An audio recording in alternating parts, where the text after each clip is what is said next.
Hi everyone, and welcome to today's webinar, Kaidee's Journey to Improved UX Using Automation. I will kickstart this webinar with asking a poll, so I hope you all can see. Give me a sec here. Here we go. I hope you all can see the poll in front of you. What kind of moderation setup do you have today? So please answer this question and select one of the following alternatives. And while you go ahead and do this, I would like to inform you that we have a checklist that we will send you all after the webinar. And we created this checklist to help you ask the right questions and to learn what to consider when choosing an automated moderation solution. So make sure to keep an eye out for that. Okay, I will go ahead and close the poll so if we can get the last answers in. There we go. So now we're back. I hope you can still see my screen again. I will reveal the results of the poll in just a moment. But first, let's move on to some introductions. So my name is Emil Andersson, and I'm the marketing manager here at Bezedo.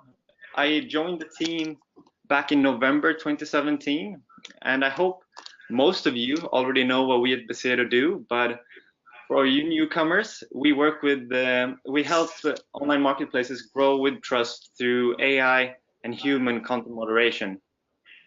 As one of the pioneers with offering moderation solutions, we have now 17 years of experience.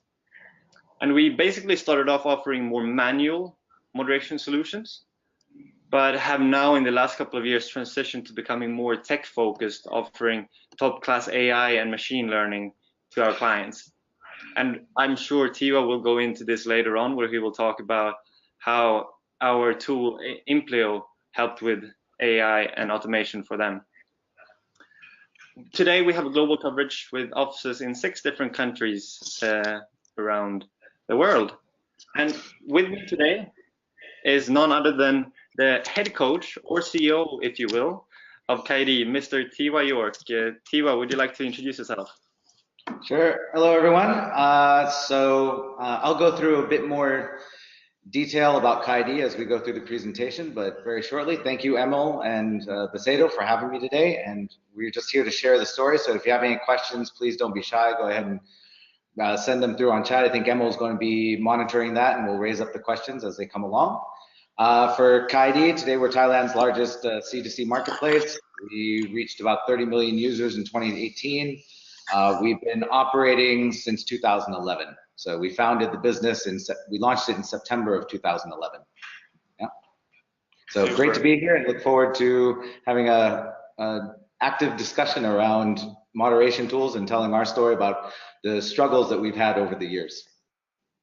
Awesome. Thank you for your introduction, Tiwa. And I will leave you the floor in just a moment. But first, I want to reveal the results of the poll that we just had. So here we go. So as we can see, we have actually quite many people who doesn't have moderation in place today.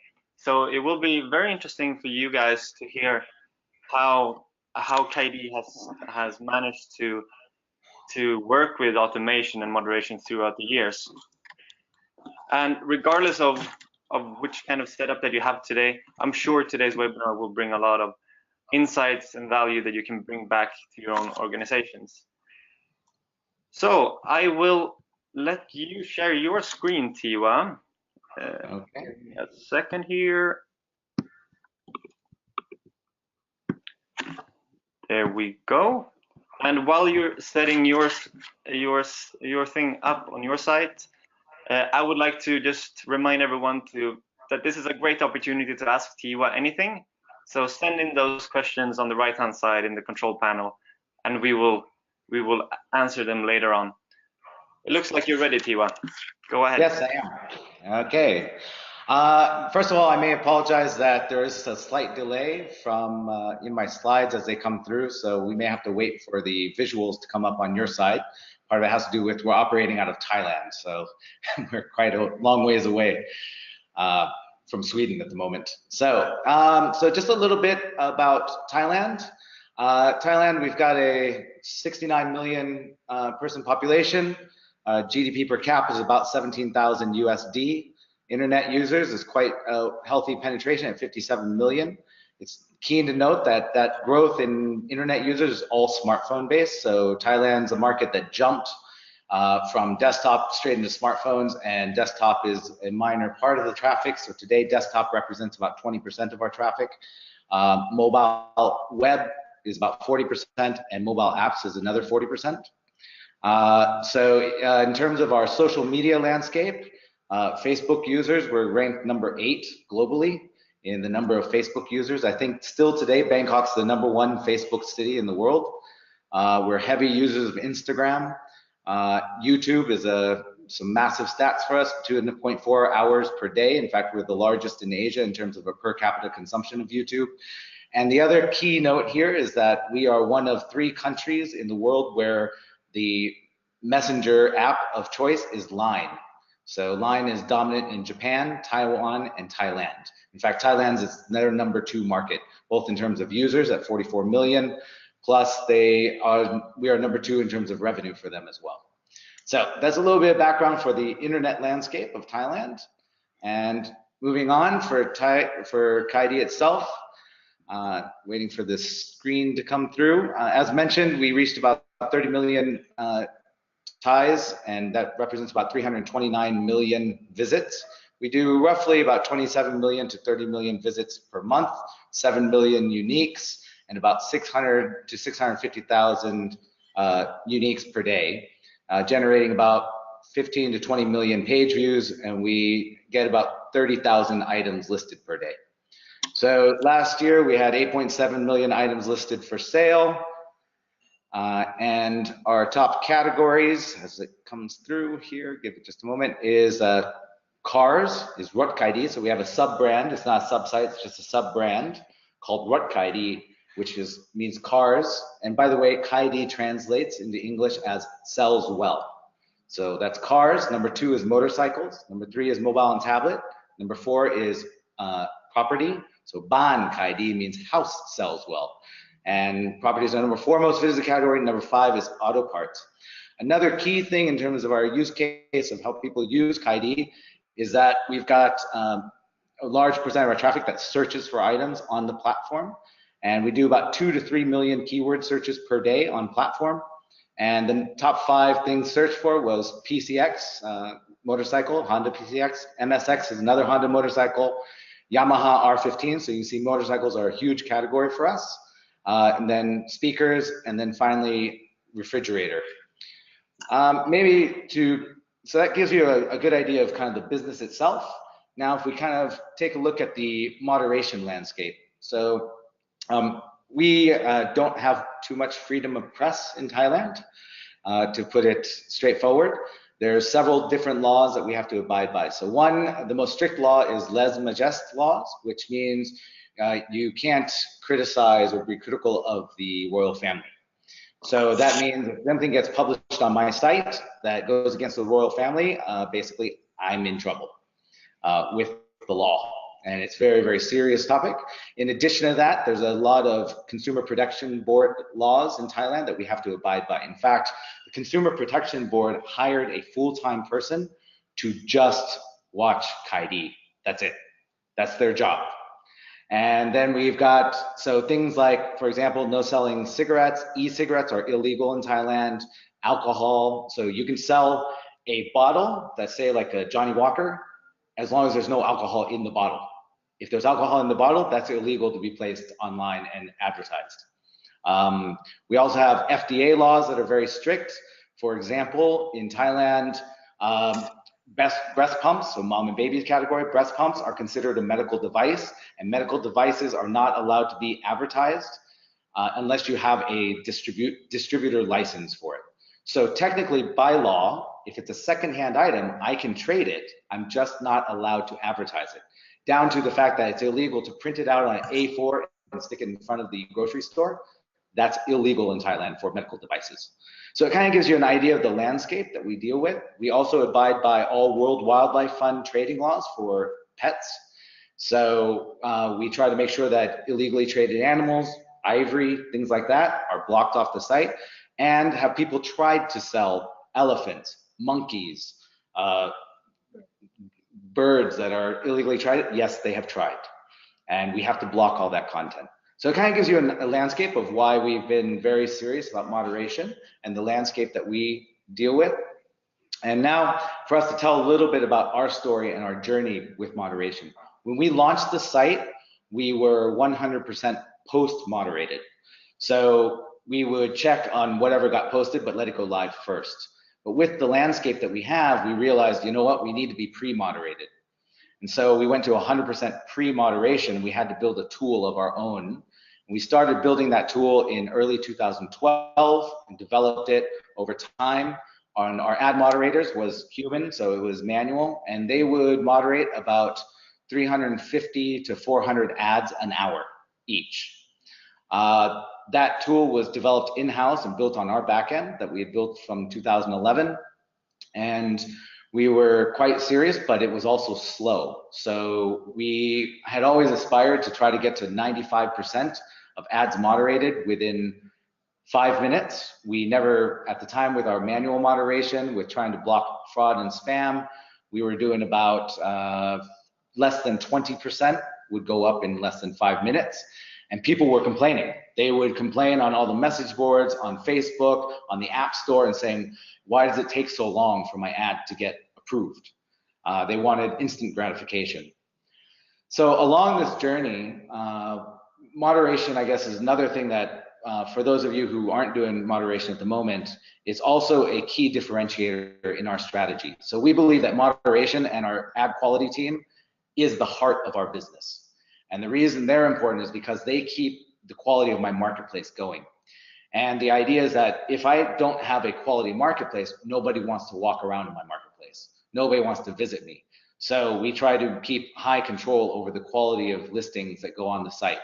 If you look at the site today, for those of you who are checking out Kaidee right now, you're going to see, yeah, we still have struggles with this. In fact, in image quality and all the policies that we have in place, we still can't capture everything. But we do our best to try to keep a quality marketplace, no spam, quality of images, quality of products, no fake goods, things like that. So it kind of gives you an idea of where we started from. Now, the critical piece in the storyline happens at the end of 2016. I was sitting around having coffee with my CTO, and we were looking at our core platform that had been built in 2011. And we realized we need to update that core platform. And the core platform, we had updated everything else into be a services architecture.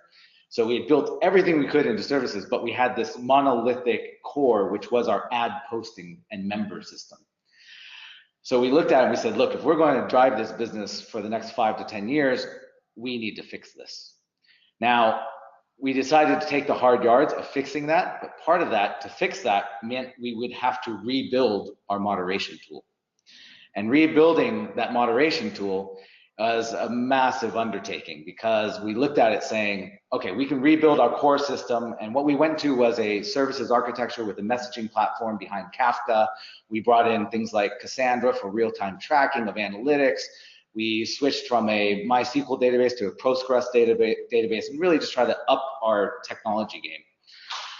But that also meant I had to rebuild our tool. And we looked at it and we said, oh my gosh, if we have to rebuild the tool, that's going to be 6 months worth of development.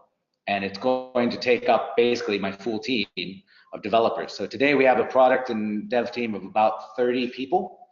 We're currently growing that. So if anybody listening that's interested in working in Thailand, let me know. But we said that's going to take most of our team to rebuild. At the same time, Basedo came knocking on our door. So Basedo would come talk to us about their solutions all the time. But for us, we were looking for just the tool. And it happened to be at that point, they had just purchased or just joined forces with an AI company. Is that correct, Emil? Yes, we acquired IOSquare back in 2016. That's correct. Yeah. So, yeah, and they had this new tool that they were building with machine learning behind it. And so when we talked to William at Basedo, we said, actually, now's the right time, and we're keen on just your tool. We're not looking to outsource the moderation because that's very close to our heart, but could you build, the tool that you have, can we integrate it and use that as our moderation tool? So that's kind of where we started the conversation. And correct me if I'm wrong, but I think we were the first integration that was purely a tech platform pure play for Implio and Pacedo at that time. Is that correct? You were most likely at least one of the first. I'm not entirely sure if it was exactly the first, but one of them for sure. Yeah.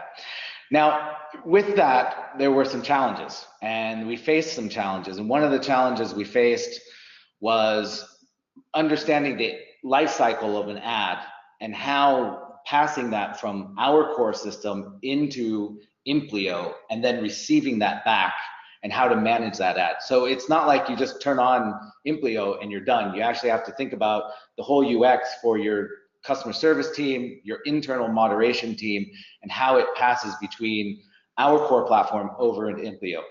The other challenges we had was we had to feed them a lot of learning data. So we worked, I think, a total of 4 months continuously with Implio's data science team to try to increase the accuracy of the system. And also we also discovered a lot of garbage in our own data set. And we had to do a lot of data cleaning. We had to figure out how, where is the garbage and how do we get that cleaned up so that we're passing good quality data so that Implio can learn off of our data and understand it in order to bring up the accuracy of the system. I think those are most of the challenges covered. What else do we have? There's another one. Another challenge in terms of implementation was the policies that we have and setting the policies within Implio to match our policies that we have to abide by the law. It took our team quite a bit of time to understand how it worked within Implio. And we had to spend time on that, and that takes effort to understand how the policies affect your moderation rules, what gets rejected, what gets accepted, what has to go to manual moderation. Another challenge we had was that the rejection cases that we had a lot more rejection use cases than Implio did on their side. So we had to go figure out how we could map this ad is rejected because of X, Y, and Z, but that doesn't reflect in the status within Implio. So these are kind of the challenges that we had to overcome. I think total time from the day that we decided to move forward with Implio to the day we launched was right around 6 months. And that was because we had to work on our side on how to integrate Implio, and also Implio doing all the data learning and data cleanup for us. Yeah. Emil, did I cover pretty much all the topics that we had discussed? I'm not looking at my notes at the moment, so. No, absolutely. And I mean, a lot of the reasons why there was a time-consuming part as well is because Implio was insanely young at this time as well. And like you mentioned with the quality data, in order to build a quality AI model that is able to catch a high number of bad content at a high accuracy, you need to have quality data to train. So that's, if you train an AI model with poor data, that's the result you're gonna get as well. So that's why this was the key in all of it. So the next slide is the results. So how did this turn out for us? By leveraging this tool, today we have a 95%, greater than 95% accuracy in the moderation. We are now reaching upwards of 94% within 5 minutes for moderation to go live. And 85% of all ads are auto-moderated, what we call auto-moderated, which means it's all the machine learning that does it for us today. When we launched, we were at about 65%, and then as we gained confidence, understood how to work with the policies and the rules within Implio, we grew that to 70%.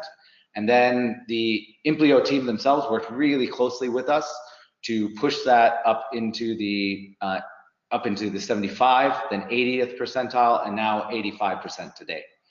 So that means about 15% of all our ads come back to the moderation team, and we have to manually look through them, try to identify all the other rules. Is it spam? Is it fraud? Is it real? Is it fake? All the other things that Implio is not sure of when it sends it back to our team. Yeah? So from our perspective as Implio as a partner, our team has said they've found it great as our partner from versus all, we work with a lot of different vendors and a lot of different partners. Pasado has been really proactive and responsive to our team in how to make adjustments and improve. Some of the other challenges, here's another key detail. Back when we launched with Implio, the UX needed a lot of improvement, and in order to do the workflow so we could do it at speed. And Implio worked really closely with us in understanding our team's needs. We showed them our old tool, and they really worked to improve that front end experience and the UX experience for the moderators. In terms of choosing Implio I honestly don't know of other platforms that can answer our marketplace needs like they do, and we're happy to have them as a partner. And I don't mean that as just as a sales gig, but I actually mean it as it's been a key part and a key partnership for us in moving our business forward. The other result that we got from this is it allows my tech team to not have to build this whole tool and actually maintain it. So we get a lot of cost savings in terms of our tech time because that's offloaded to Implio. Now, I don't know how to measure that in terms of ROI on the budgeting costs, but I can tell you on a different side of what about our moderation team. So pre-Implio, we had 40 moderators working. Today, we're down to 18.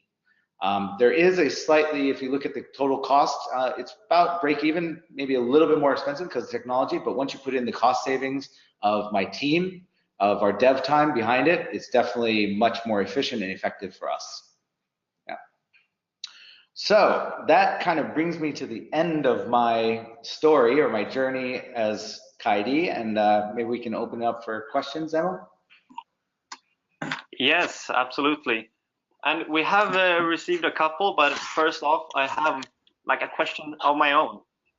Okay. So I mentioned basically in the introduction very early on that we as a company have done a major transition from being more known as a manual moderation solution provider to becoming more and more focused on the tech side of things. Yeah. And you mentioned it before, but when you guys started working with us, we had just launched Implio, and a lot of things has developed with the tool since then. And just for the record, Implio is our all-in-one content moderation tool for anyone who is a little bit confused. But my question is basically, how come you proceeded working with such a young and developing tool at the time? Because we were learning as well in the process. Well, actually, when we started this, and William is the guy who we work with. He's the regional head of sales for Pasado. And it was a big concern for us. We're like, are these guys really going to be able to deliver on the promise with such an early tool? But what we found was when we started working with the team and Max Sanz, which is the guy who I think leads the Implio efforts, he's a data scientist, and we saw how responsive they were. We felt comfortable that, yeah, we can actually make this happen and work together. I think, was it a risk at the time? For sure. We had a lot of debates because we actually said, what happens if Implio doesn't work out? And we're going to have to reorganize our whole roadmaps for the next 6 months to understand it. So we took a risk, but I think also Implio and Pasado took a risk with us as well. And we went on the journey together and worked out a good partnership to try to make it work for us and really have a good outcome both ways. But definitely was scary at the time. Yeah, no, I totally understand that. And I mean, this also gives some great insights on how we want to work with marketplaces to help solve their issues and their unique problems, because everyone is facing different issues. So let's move on to some questions. And to everyone who hasn't asked anything yet, please send them in right now, because Tiwa is available, so ask him anything. We can start off here with one question. Was it difficult letting go of the control of having an in-house tool? Actually, no. So you would think our tech team would have been very protective of it. Our tech team was happy to offload this. But I think, would I say that we have we like a control of our platform? Absolutely. But there was another realization, which is my team, particularly at that time, we had zero knowledge or skill sets around machine learning. And we realized that, you know what, we actually need help. And we need somebody that isn't experienced, because if we had gone back to build our own tool, we would have basically replicated what we had before. And there was no machine learning built into that system. We had a little bit of machine learning in image recognition. So we did detection of duplicate images and also categorization, but it was very limited and the skill sets on our team weren't there. So I think with those realizations, we were happy to have a team that knows what they're doing in this area, build it, and work with us to improve it.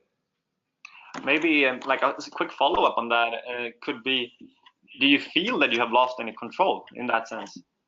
No, not at all, actually, because when we focus on it, you know, the core of our business is actually focusing on how well we can create a liquid marketplace for our buyers and sellers, right? So it's about driving contacts, driving liquidity in the marketplace, making sure our sellers can sell quickly and that they're happy, and we've got a good quality audience both on the sell side and the buy side. And so by offloading this, we actually get to focus on those areas, because the tool itself is just a tool. And the heart of the organization is how can the tool actually meet the needs of the business, which is quality content being put up for sale on our marketplace. Yeah, it could be compared to using any other type of tools that you purchase, like you use Salesforce for CRM or whatever. It's the same. Yeah, to share, I mean, like we use Braze for our messaging app, so that does all our push notifications. We use Zendesk for our customer service. We use, of course, internally, we use Jira and all the Atlassian suite. So for all the vendors, we look at what bits can they take care of so we can focus on the core of our business. Yeah, cool.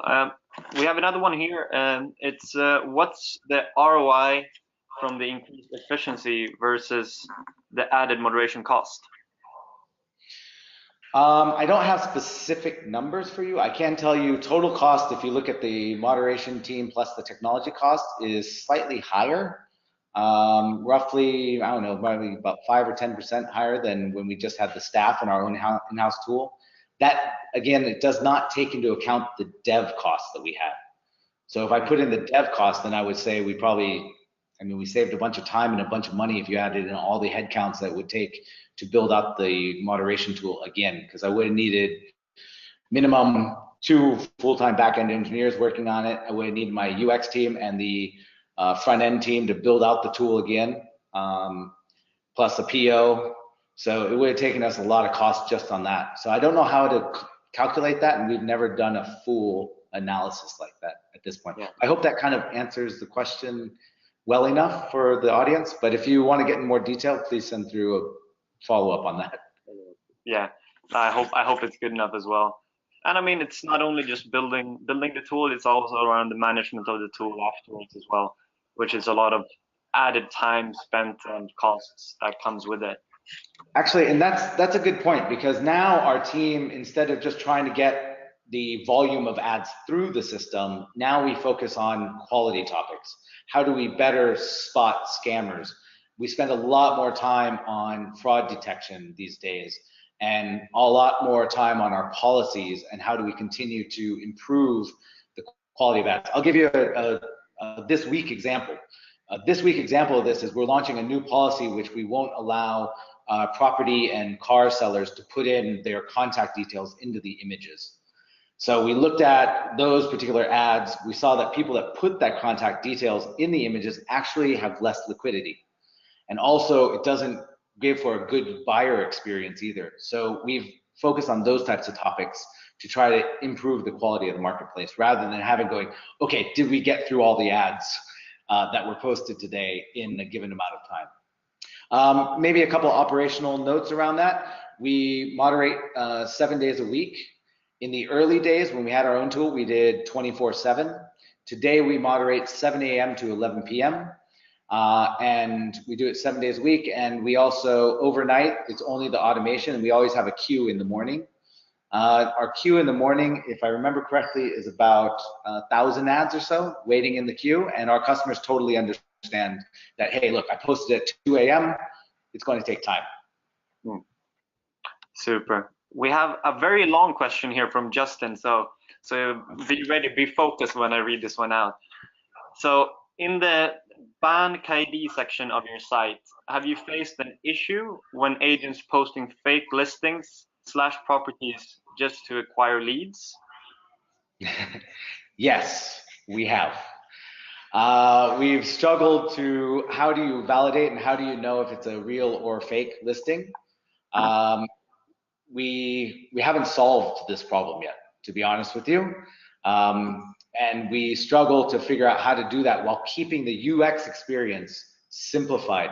I guess part of the thing is you need to understand our why. And our why is we want your grandmother and grandfather to be able to sell on Kaidee. And so we haven't fixed this to try to make sure it's a real listing. There's another local problem as well. There's no MLS or multi-listing service. So that doesn't exist in Thailand. So there's no central database, say like there is in the United States, where you can check against a database to figure out if the listing's real or not. So we haven't solved for this yet, I guess is probably the better way to answer that question. And I see that Justin sent, I think, multiple questions in one. So I'll do one other from him, and then I might spice it up with someone else's.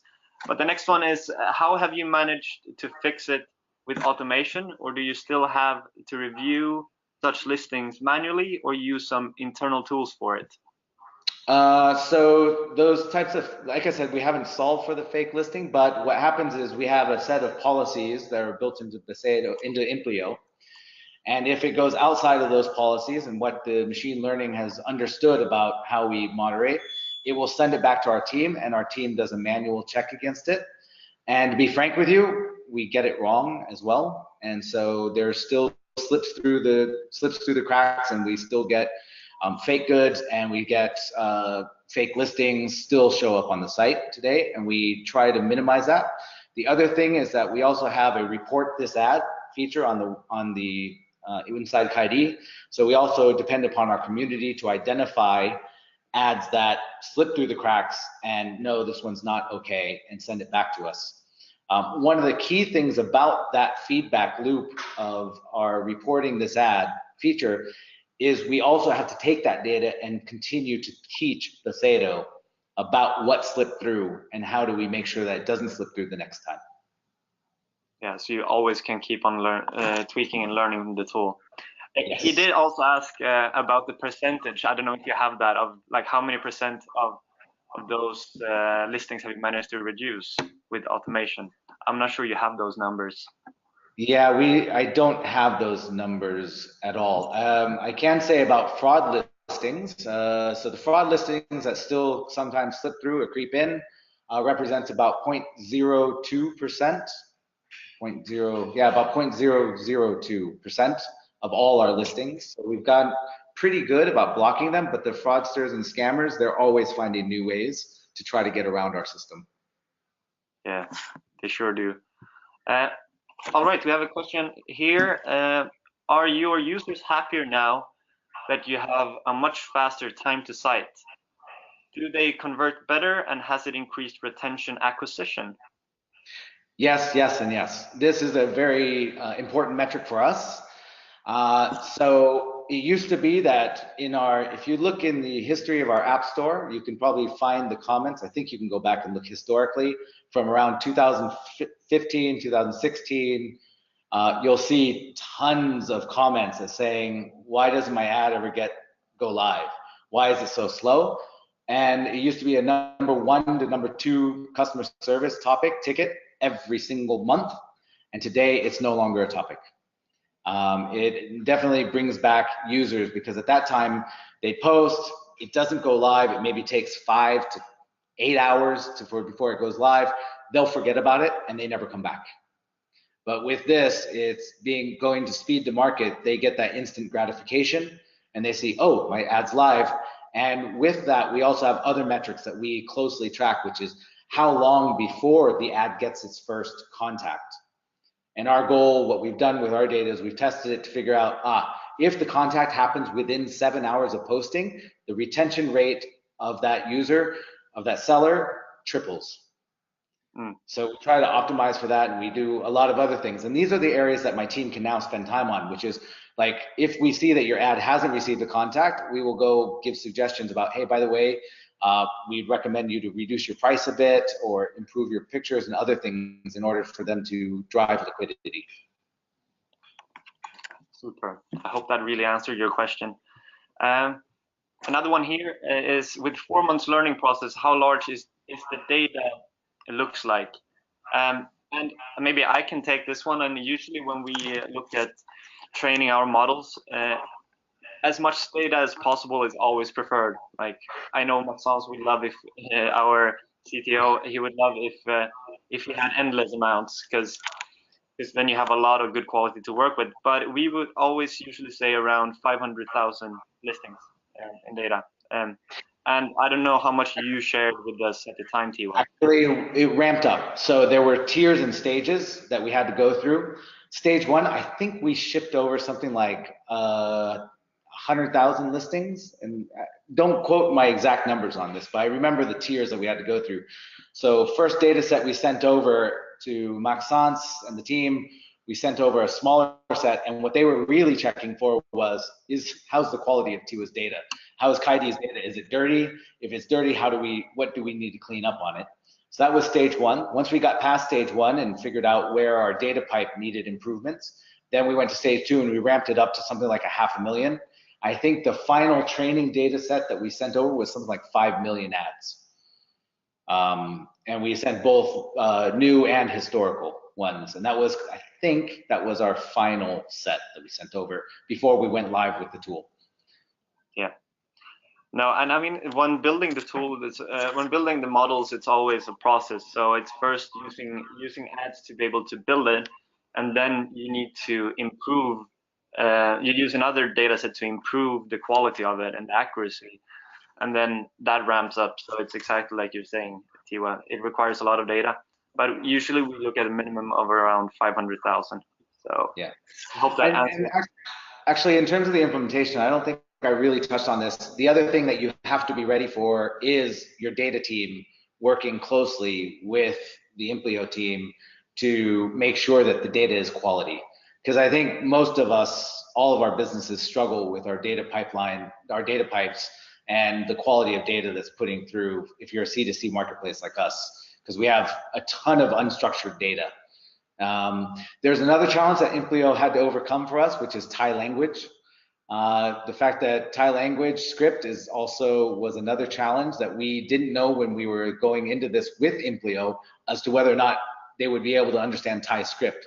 Struggles with Thai script is there's no spaces between words. You have to understand context to understand the words. We also had to understand the challenges around blocked words and blocked keywords, what would be okay, and in policies. Let me give a very specific example of this. In cars in Thailand, according to the Consumer Protection Board, it's illegal to list a car as a car dealership or as a car seller to say financing is available. That's against the law, unless you have a finance license. So what you can say is, we can help you find financing. We can assist you in finding financing, and we always have to spot for this. And there's different ways to say this that we have to block for, and we had to work with Implio on making sure that we got detection of this in the different ways that it can be detected. Super. I think we're looking at a last question, unless anyone else has any more questions to send in. So do it now. This is the last one from Justin here. Do you remove expired or sold listings from the site, or do you deprioritize them in search results? We remove them. We remove them from the site, and we take them out, and our expiry policy is 30 days. So you have 30 days live, but you can republish. So you can extend your ad. You can extend it for another 30 days, and it depends upon the category. In most categories, it's free, with the exception of cars, mobile tablet, auto parts, and Buddhist amulets. And by the way, guys, just the uniqueness of our market, our number 6 most popular category are Buddhist amulets. You know, the Buddhas that they hang around their necks. It's a huge category for us. So those ones, if you want to extend, it is a paid feature now, so republish on those categories. But otherwise, you can continue to extend your ad. In property, it's you can extend every 30 days. You can keep extending it for another 30. Super. We did get one last during this answer. So this will be, I promise this will be the final one. So how do you treat those listings that are not qualified? How do we treat the listings that are not qualified? Did I understand the question? Yes. So there's lots of different states and the reason of rejection. So reasons for rejection, for example, like it's against our policies around cars, where I just explained. So we notify the user to come in and improve and fix where it's got a problem. So we wait for them. So it goes into a holding state in our member area. So it goes waiting for fix. And then once it gets fixed by the customer, we put that back through moderation. It goes back into Implio for another check to make sure they didn't do something that was else against policy.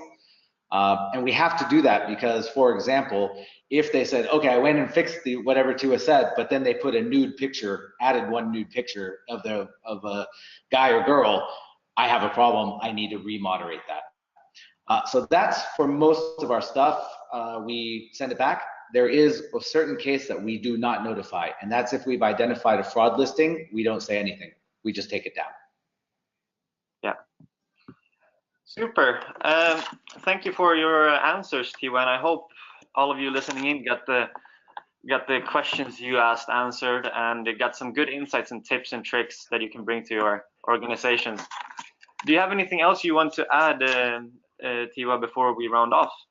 No, I think if you can just show my contact details, if you guys have more questions or would like to know a bit more and a bit more detail, feel free to email me. It's listed there on the slide at tiwa.y@kaidee.com.